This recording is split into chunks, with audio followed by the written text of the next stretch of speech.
Alright, welcome back everybody. In the first two videos we explained to you what a domain name is and why you need it.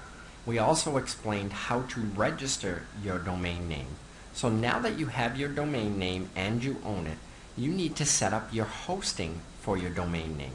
It's really easy to do. All you do is log into your back office, click on Web Host Manager, and a new window will pop up, and you want to click here to access your Web Host Manager. When you do that, an external window will pop up and automatically log you into your WHM. WHM simply stands for Web Hosting Manager. Now what is WHM? WHM is your master control for your reseller hosting. This is where you're going to create your individual hosting accounts for each one of your domain names. Now don't let everything in here confuse you. It's so easy to set up a hosting account, you're not going to believe it. So you're going to scroll down over on the left hand side and you're going to click on Create New Account. You'll see a new window pop up to the right. You're simply going to come over, type in the domain name that you just registered or any domain name that you already own. Now it's important to note that you do not need to type in the www or the HTTP, just the domain name and the extension. So the one we're using, for example, here is mygvobroadcast.com. If your domain is a .net, .us, .ws, you do need to type that in. The next step you're going to do is when you come down and click on the username, you'll see that the system already created or creates a username for you. You can change this username if you wish. The next thing you're going to do is generate a password. Passwords must contain numbers and letters or characters.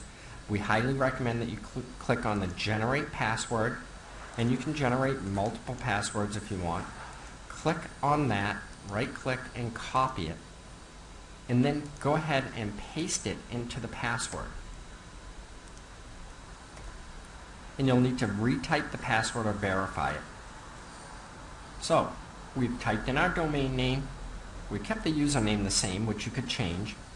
We've typed in a password.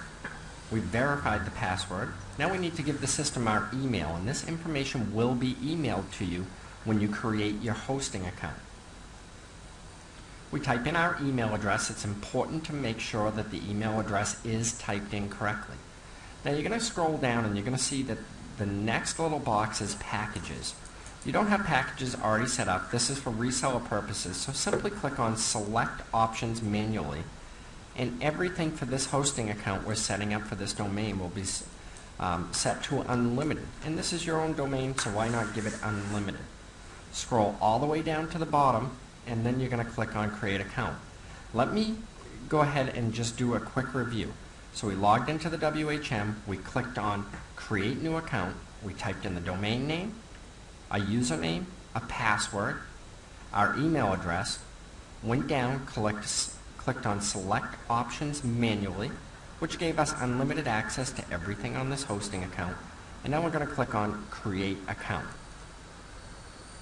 You'll see the system is creating your new account, and it's going to create your DNS and your Cpanel. Now don't worry about it, we're going to explain what these two things are, but the main thing is you now have hosting set up for your domain name that you just registered. So we'll let the system do its work. You'll see it's creating everything, and it spits this window out right here. Now I highly recommend that you highlight all of this text and copy it and paste it into Notepad or an editor to print out. You're going to need to remember this information because you're going to need your username and your password and your DNS, your name servers, when we go to the next step. So that's how easy it is to set up your hosting account. Move on to the next step, which will be changing your DNS only if you have registered your domain name with somebody other than GVO. If you have registered your domain name with GVO, you don't need to mess around with changing your DNS. But then we're going to give you Cpanel access. So you see how easy it is to set up your hosting account, your Cpanel account for each domain you own using GVO's WHM feature. Now you would do this again and again for each domain that you own. So move on to the next video. We hope that helped.